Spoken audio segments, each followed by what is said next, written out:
Guys, welcome back in YouTube channel Nikku Chaudhary. मैं हूं नताशा। बात करेंगे हम यहाँ पर कृतिका की सिस्टर के बारे में, जो कि फिलहाल काफ़ी ज़्यादा टेंशन में है।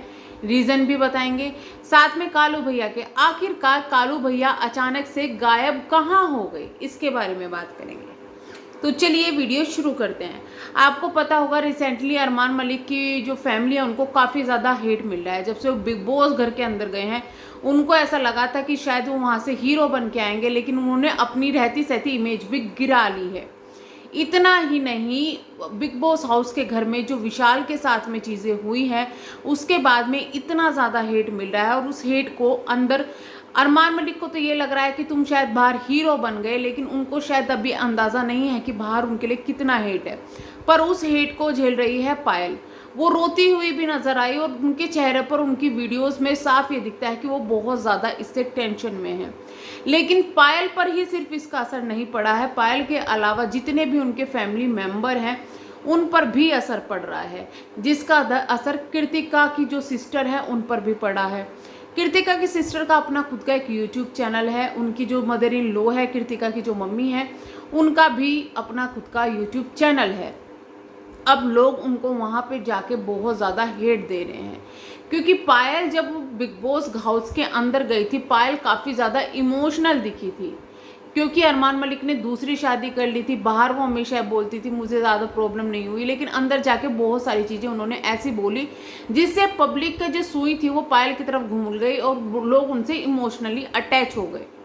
इस चीज़ को हालांकि हम पहले भी खुलासा कर चुके कि पायल ही ऐसी बीवी नहीं है जिसके हस्बैंड की दूसरी शादी हुई है। इसके अलावा पायल ने भी किसी के रहते हुए शादी की थी, यानी कि सेम मिस्टेक पायल ने की थी, सेम मिस्टेक कृतिका ने की थी। तो सिर्फ एक कृतिका को हेट देना सही नहीं होगा, ये चीज़ें हमने क्लियर की थी। हालांकि एक इंटरव्यू के दौरान में पायल ने यह कहा कि नहीं, जब मैं इनकी ज़िंदगी में आई इनका तलाक हो चुका था। लेकिन अब अगर आप ईयर्स को और इनकी एज को मिलाए तो आप समझ जाएंगे कि ऐसा नहीं था। जब चीकू भी इनकी लाइफ में आ चुका था, इसके बाद में इनका डाइवोर्स हुआ था इनकी पहली बीवी के साथ में। ये चीज़ें आई थी सामने। इसके अलावा बात करेंगे कृतिका की बहन को। दरअसल लोग उनको काफ़ी ज़्यादा ट्रोल कर रहे हैं कई चीज़ों के लिए, बहन और उनकी मदर को भी, कि तू भी ऐसे आदमी से शादी कर ले जिसकी पहले से बीवी हो, या फिर उनकी मदर को भी ये बोला जा रहा है कि भाई तू भी अपने आदमी की दूसरी शादी करवा दे। और बहुत सारी चीज़ें उनको गलत ठहराया जा रहा है। जब बच्चे गलती करते हैं माँ बाप को गलत ठहराया जाता है, और ऊपर से इनको इसलिए भी गलत ठहराया जा रहा है क्योंकि इन्होंने रिश्ता रख लिया उसके बाद में कृतिका को, जिसको ये काफ़ी अच्छी तरीके से निभा रहे हैं। कुछ लोगों का कहना ये भी है कि ये लोग लालची है, इस वजह से अरमान मलिक के साथ में ये लोग जुड़े हुए हैं। तो सबसे पहले तो मैं क्लियर कर दूं, जिस वक्त अरमान मलिक की कृतिका के साथ शादी हुई थी वो कुछ भी सोशल मीडिया पर नहीं थे। कृतिका की शादी के बाद में सोशल मीडिया उनका शुरू हुआ है और बढ़ना शुरू हुआ था। फर्स्ट ऑफ ऑल वो इतने कुछ नहीं था, उन्होंने पहले भी स्ट्रगल स्टोरी अपनी शेयर की है, पैसे नहीं है। और ये जब उनके घर वालों ने पूछा था कि तू उसको खिलाएगा क्या, तो सोशल मीडिया मेरा जरिया है, ये अरमान मलिक ने कहा था, पहली बात। दूसरी बात ये, हम ये नहीं कहते कि घर वालों की गलती नहीं है, लेकिन कुछ घर वाले ऐसे होते हैं जो अपने बच्चों पर बहुत यकीन करते हैं और उनको आज़ादी दे देते हैं। अब वो बच्चों के ऊपर भी है कि बच्चे उसको किस तरीके से लेते हैं। उन्होंने, कृतिका ने भी सब कुछ चीज़ें बताई है, उनके घर वालों को कुछ चीज़ें पता ही नहीं थी। अब जब शादी हो गई उनके पास कोई चारा नहीं बचा, और शायद उनको अपनी बेटी से इतना ज़्यादा प्यार था तो उन्होंने ये चीज़ें एक्सेप्ट कर ली। बट उस चीज़ों के लिए अब उनको इतना हेट देना, उनकी फैमिली को इतना हेट देना, ये गलत है। क्योंकि अगर पायल भी वो चीज़ें करके आई है तो पायल के लिए सिंपैथी देना बनता ही नहीं है, बनता ही नहीं है पायल को अकेली को सिंपैथी देना। फिर यहाँ सबको सिंपैथी देनी चाहिए। दूसरा, उनकी बहन की बात आई, मैं बहन की एक बात बता देती हूँ। उनकी एक बात बहुत अच्छी है, ना तो वो अरमान मलिक के फैमिली में ज़्यादा जाके घुसती है। वो अपने वीडियोस चलाने के लिए, व्लॉग चलाने के लिए वो जाए, चाहे तो हर तीसरे दिन अरमान मलिक के यहाँ चली जाए, लेकिन वो बहुत कम जाती है, वहाँ रहती भी कम है। और ऐसा भी नहीं है कि उनकी यहाँ पे पड़ी है या दिखाई दे रही है, तारीफ़ें कर रही है, नहीं, वो अपने काम से मतलब रखती है। और उस लड़की का दिखता है कि वो ऐसी नहीं है, तो उसको हेट देना, क्योंकि देखिए उसकी भी आगे अपनी लाइफ है। वैसे भी वो इस चीज़ की वजह से बहुत स्ट्रगल कर रही होगी, अपनी पर्सनल लाइफ में भी। जिनके घर में ये चीज़ें होंगी वो चीज़ें शायद समझ सके, या फिर वो लोग समझ सके जिन्होंने ये चीज़ें लोगों के सामने देखी होगी कि भाई अगर घर से कोई लड़की इस तरीके की हरकतें कर दे तो घर वालों को, लड़की या लड़का, घर वालों को बहुत स्ट्रगल करना पड़ता है, स्पेशली लड़की के केस में। तो वो ऑलरेडी स्ट्रगल कर रही है, अगर आप उसको इतना टॉर्चर करेंगे तो ये चीज़ें सही नहीं हैं। तो ऐसी चीज़ें ना करें, क्योंकि कृतिका अकेली जिम्मेवार नहीं है, पूरी फैमिली वहाँ जिम्मेदार है। और मैं ये कहूँगी कि अरमान मलिक सबसे ज़्यादा इन चीज़ों के जिम्मेदार हैं।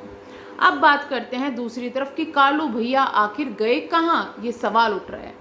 कालू भैया के साथ में एक बात और करूँगी मैं, सरोज जो हैं उनके चैनल पर स्ट्राइक पड़ चुकी है और वो वीडियो नहीं डाल पा रही। वहाँ पर भी मैंने कमेंट देखे जब उन्होंने अपनी बेटी के चैनल पर वीडियो डाले कि तुम्हारी बहुत नंदे तेज है। तो भाई इसमें नंदों की कोई गलती नहीं है। जिस वक्त उनका बेटा इस पैसे के चक्कर में जो गेम्स हैं उनको अपलोड करा था, मैं उस वक्त ही समझ गई थी, क्योंकि मोस्टली जो ये गेम होते हैं फ्रॉड होते हैं, और इनकी जो अगर आप इनको डालते हो, इनका प्रमोशन करते हो, तो आपके चैनल को बहुत बड़ा खतरा है।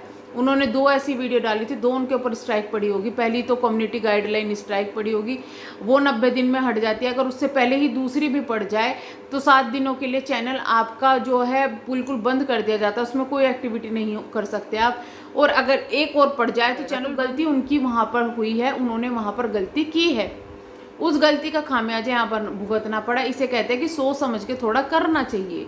बचकानी हरकत में कुछ भी करोगे तो यही चीज़ें होगी। तो जो हुआ है उनकी अपनी गलती से हुआ है, उनके चैनल के साथ में।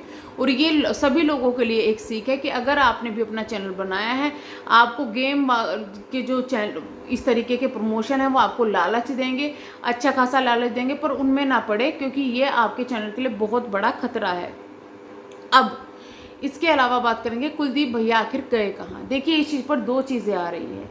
पहला तो अरमान मलिक ने अपनी किसी वीडियो में या कहीं ये बोला हुआ है कि वो कावड़ लेके गए हैं, क्योंकि आपको पता है सावन आने वाला है और कावड़ चलने वाली है, या फिर चल भी चुकी है, क्योंकि वो काफ़ी दूर से हैं, हरिद्वार शायद आएंगे या कहीं भी आएंगे, तो हो सकता है कि वो कावड़ लेके गए हुए हैं।